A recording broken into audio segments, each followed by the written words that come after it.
iniwang pananalasa ng severe tropical storm Christine sa halos buong Pilipinas. Mga syudad at probinsya na binaha at nalubog sa putik. Mga gumuhong lupa at naglalakihang bato. Mga nawasak na tulay. Mga pier o port na nasira. Mga bahay na bubong na lang ang kita. Mga buhay na tinangay. Mga kotseng inanod. Dahil sa lakas ng hangin, bukod sa matinding ulan at mga pahirapang pag-rescue. Tulong! Kailangan na namin makaalis dito. Baka kami magre-rescue.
Sa isang sulok ng evacuation center, naroon si Mang Berto kasama ang kanyang asawang si Aling Nita at kanyang anak.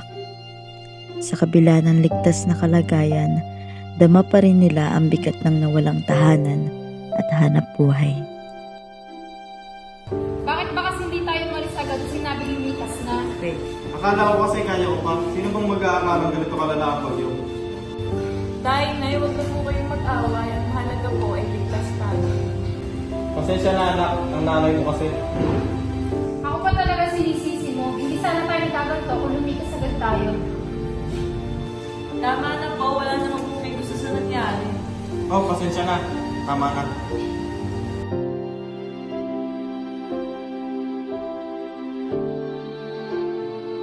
Sa kabilang bahagi ng evacuation center, abala si Aling Mila sa paglalaban ng kanilang mga damit, kausap ang kanyang anak na si Carlo.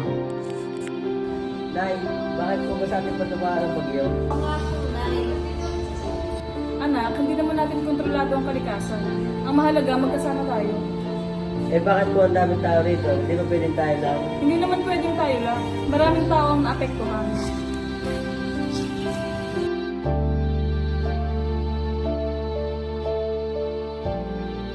Sa isang tabi, naroon si Mang Romy na kilalang masayahin sa kanilang barangay. Ngunit matapos ang bagyo, bihira na siyang makita ng ngumingiti. Ano na lang masasabi ng mga tao? Dati akong leader sa barangay pero ngayon, tapos din tulad ng iba. Romy, huwag kang mag-alala. Lahat tayo dumadaan sa ganito. Tulong ng Diyos, makakaraos din tayo. Sana nga, Tess. Pero paano kung hindi tayo makabangon ulit? Romy, huwag kang mawawalan ng pag-asa. Nay, Tay, kaya natin to. Pero sa kabila ng payo ng asawa at anak, alam ni Mang Romy na hindi ganun kadali ang muling pagsisimula.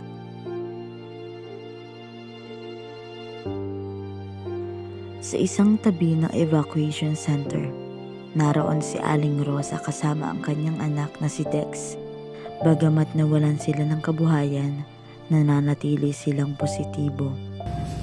Guys, nilungkot naman ang Pasko natin. Nandito tayo sa evacuation center. Ay, kahit ganito ang sitwasyon natin, maganda tayo kahit simpleng Noche Buena. Nay, gumawa po ka ng paraan para masaya ang Pasko natin. Ang galing mo, anak. Tunay ngang ang Pasko ay nasa puso, wala sa material na bagay. Biglang dumating si Kapitan kasama ang ibang mga donors na may dalang relief goods. Mga kabarangay, magandang balita. Meron akong kasamang magbibigay ng tulong. Pumila bawat representative ng pamilya.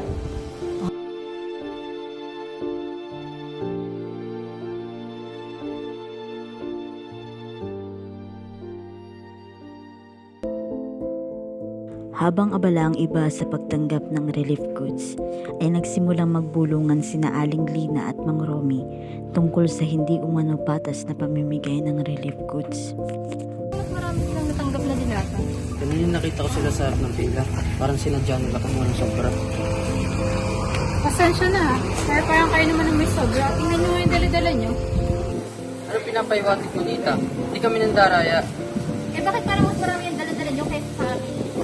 Ang sagutan ay napansin ng iba, kaya't nagsimula na ring magsalita ang ibang evacuees.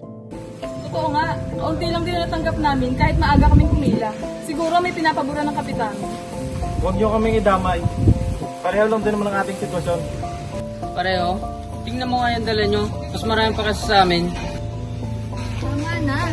Hindi tayo dapat nagtatalo. Pare-pareho tayong nahihirapan. Eh paano tayo hindi magagalit kung unfair ang nangyayari? Ano ba ito marinig? Ginagawa ko ang lahat ng kaya ko para pantay pamimigay ng tulong. Pantay? Paano naging pantay kung meron mas maraming natatanggap? Huwag mo akong pagbintangan, Lina. Maghanap ka muna ng ebidensya bago ka magkakusap. Eh, ikaw, Berto. Ipaliwanag mo kung bakit lagi may natitira pagtapos na kayo sa pila. Hindi lang tungkol sa pagkain ng problema. Nawalan kami ng sakahan at di ko alam kung paano kami magsisimula. At ako, dati akong leader sa barangay. Ngayon wala na akong mukhang mahiharap sa mga tao. Paano na ang aming pananahi? Nasira ang aming makinang pangkabuhayan. Ang mga bata ay nagtangkang umawat, ngunit tila walang nakikinig. Tama na po, wag na po kayo mag-away. Hindi ba po Pasko na bukas? Bakit hindi tayo magkaisa? Huwag po kayo mag-away. Para tayo magkakaroon masaya Pasko. Wala na tayong bahay, wala na tayong gamit. Tapos mag-aaway pa kayo. Nagsibali ka na ang mga evacuees sa kanilang pwesto nang biglang sumigaw si Aling Lina mula sa kabilang bahagi ng evacuation center. Kapitan ng bag ko, nawawala! Di ba naman na yung wallet? Ang pera ko, iniwan ko lang yun sa bag kanina. Nagkaroon ng tensyon sa buong lugar. Agad na nagtipon ng mga evacuees upang alamin ang nangyayari. Sino kaya may kagawa nito? Pare-pareho na nga tayo nahirapan, may nagnakaw pa. Huwag kayong mag-akusa ng walang ebidensya. Baka naman ay tago lang. Ilipat ng lugar. Kapitan, kailangan mahanap agad ang wallet ni Lina. Nandun ang kinabukasan ng pamilya niya.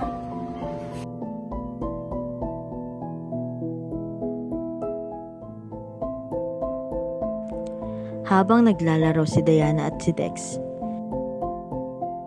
aksidente nilang natagpuan ang isang wallet sa ilalim ng lamesa. Nang buksan nila ito ay nakita nila ang isang sulat. Pasensya na, hindi ko gusto ito, pero kailangan ko para sa asawa ko. Nagmamadaling pumunta ang dalawang bata kay Kapitan upang sabihin ang kanilang nakita.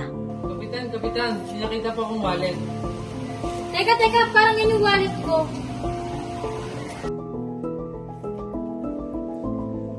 Sino ang gagawa nito? Wala nang ibang nakakita sa wallet ko. Ang magnanakaw dapat maparusahan. Tama na, mag-usap tayo ng mga panahon. Magtulungan tayo para mahanap kung sino ang gumawa nito.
Minsan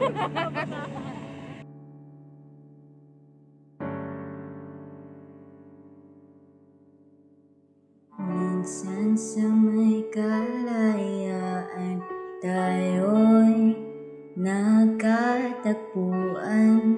May mga sariling gimmick at kanya-kanyang angat sa buhay. Sa ilalim ng isang bubong, mga sekretong ibinubulong. Kahit na anong mangyari, kahit na saan ka man patungo. Ngunit ngayon, kay bilis maglaho ng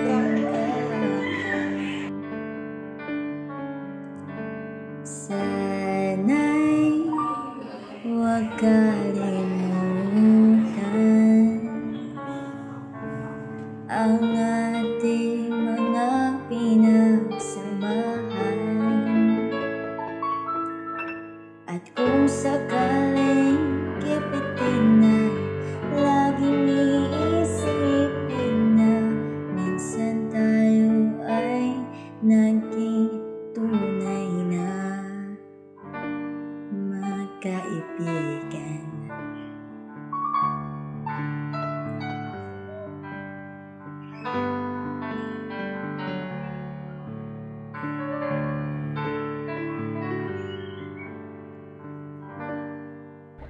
Hoy, gagraduate na tayo. Saan niyo balak pumasok? Baka magtrabaho na ako. Oo, kasama ko si Dad sa States. Babakasyon. Sana all. Ako dyan lang sa Maynila. Okay, maglalasal lang. Pero balak mo. Siguro magkakaroon din ang trabaho. Hindi ko na nakakita. Kamusta ka na, Dayan? Okay lang ito. Nagtatrabaho na. Kamusta buhay abroad? Ito, masarap. Pagala-gala lang. Tapos lamig. Ikaw, Jessie Boy, kamusta ka na? Buhay ng ating Makaipon ko na din naman. May asawa ka na? Wala pa. Balita ko, papakasal ka na. Sabay naman kami ha. Huwag mong kakalimutan. ay naging tunay na magkaibigan.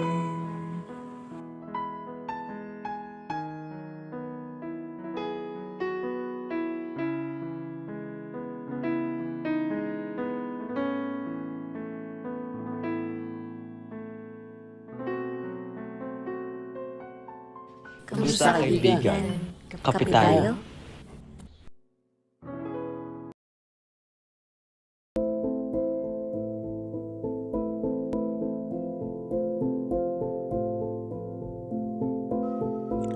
Habang pinag-uusapan ng sulat, biglang tumunog ang radyo ni Kapitan Jose. Breaking news! May karagdagang relief goods na ipapadala sa inyong evacuation center ngayong gabi mula sa lokal na pamahalaan. Breaking news! Nagkaroon ng bahagyang kasiyahan sa balita, ngunit naiwan pa rin ang tanong kung sino ang kumuha ng pera. Maya-maya, si Mang Lando ay lumapit sa gitna, na halatang kinakabahan. Ako ang kumuha ng pera. Pasensya na. Kailangan ko lang po para sa asawa ko. Wala na siyang gamot at lakas akong maulan. Paano mo nagawa ito? Alam mo pare-pareho tayo nangangailangan. Totoo bang para sa asawa mong pera? Opo, Kapitan. Pero heto, isasahuli ko na po ang natirang pera. Pasensya na. Hindi naman ginawa mo. Pero nadala ko lang siguro ng pangangailangan. Nay, baka pwede natin tulungan si Mang Lando kaya sa husgahan siya agad. Pasko, papalas tayo.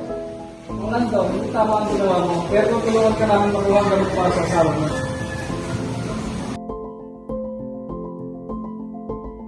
Sa pagdating ni Kapitan, pinakilala niya ang bagong pamilyang manunuluyan sa evacuation center. ang ibang pamilya ay nakaramdam ng pagkabahala sa pagdating ng bagong pamilya. Bago naman dito? Oh my God, Mami! Ang skip naman dito! Ang asim pa! Pagpasensya mo muna anak ang lugar na ito. There's no internet here, Mom! Oh my God! Nagtipon-tipon ng mga nanay at napag-usapan nila ang ugaling meron ang pamilyang dumating. Parang ang patupobre ng mga bagong dating. Ang arte, bakit hindi nila rumenta ng bahay kung ano pa sinasabi? Oo nga, sigurado namang mapera sila. Natang mayayaman kaya siguro ganun sila. Hayaan nyo na, baka katulad din natin na pinsala sila. Naputol ang pag-uusap ng mga nanay nang dumating si Mayor para mamigay ng relief goods. Pasensya na kung natagalan kami. Ang mga ito ay galing sa lokal ng pamahalaan na gusto magbigay ng notsepwela para sa lahat. Pumila po ang bawat isang representative ng bawat pamilya. Pwede pong nanay ang tatay, kailangan pong natin ang pirma.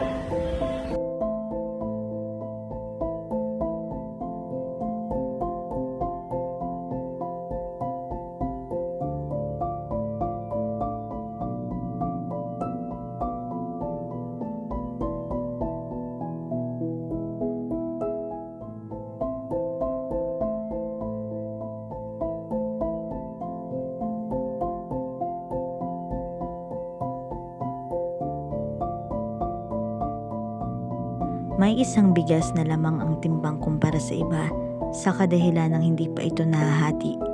Agad itong kinuha ni Gretchen at tila ba nangaasar pa. Bago dating nakas kami dito, madami naman na discount na tanggap. Ang ginawa ni Gretchen ay naging usap-usapan ng ibang mga evacuees. Mare, bakit parang may dayaan na sa relief? Kaya nga, dapat pati-patay lang. Kailangan bigyan ng aksyon. Bilang-bilang mo dyan. Higit ba kayo kasi kami nakakuha nito? Nakila na ba kayo? Mali naman kasi na kumuha ka ng sobra. Dapat pantay-pantay lang. Kaya ano gusto mong gawin ko? Hayaan mo, kakausapin ko si Kapitan at agad-agad kami nga alis sa mabahong lugar nito. Hindi naman kailangan umalis. Sa gusto lang namin maging patas. Tama na, basta sa susunod, huwag mo na lang ulitin, Gretchen. Tila ba natauhang umalis si Gretchen at hindi na nagawang magpaliwanag sa kanyang mga inasal.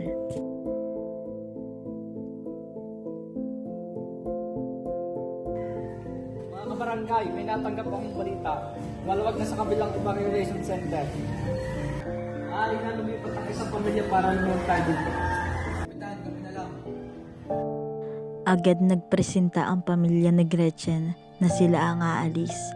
Bago tuluyang umalis, lumapit muna si Gretchen sa ibang pamilya upang humingi ng paumanhin. Pagpasensyahan niyo na yung mga inasal ko, nadala lang ng stress dahil sa mga nangyayari sa akin. Ayos lang yun. Huwag din na lang gagawin sa iba.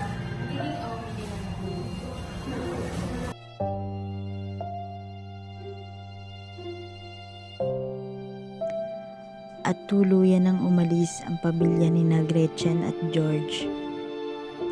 Dumating na ang araw ng Pasko at abala ang lahat sa paghahanda para sa kanilang simpleng selebrasyon. Ang lahat ay malungkot na inaalala ang mga nagdaang Pasko kasama ang kanilang mga nawalang anak nang dahil sa bagyo na walang tirahan at hanap buhay. Ngunit sa diwa ng Pasko, nagtitiwala sila sa plano ng Diyos na lumikha at naniniwalang walang imposible at kakayanin lahat ng pagsubok ng magkakasama.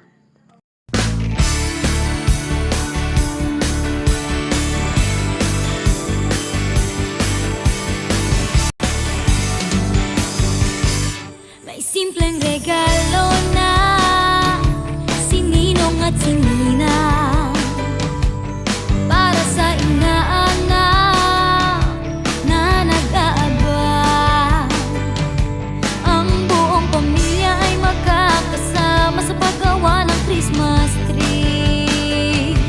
Ayan na ang barkada, ikaw ay niyayaya para magsimbang gabi. Ibang mukha ng saya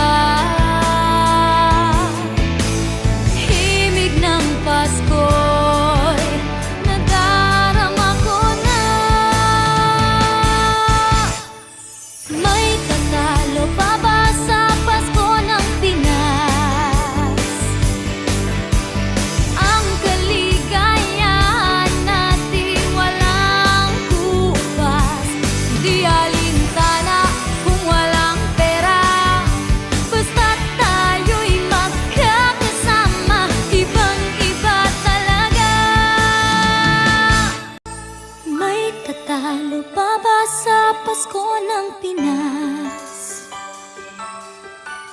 Ang kaligayahan natin walang upas. Hindi alintana kung walang pera, basta tayo'y magkakasama. Ibang-iba talaga ang Pasko sa Pinas. May katalo pa ba sa Pasko ng Pinas? Ang kaligayahan natin walang kupas. Di alintana kung walang pera, basta tayo'y magkakasama. Ibang-iba talaga ang Pasko sa Pinas.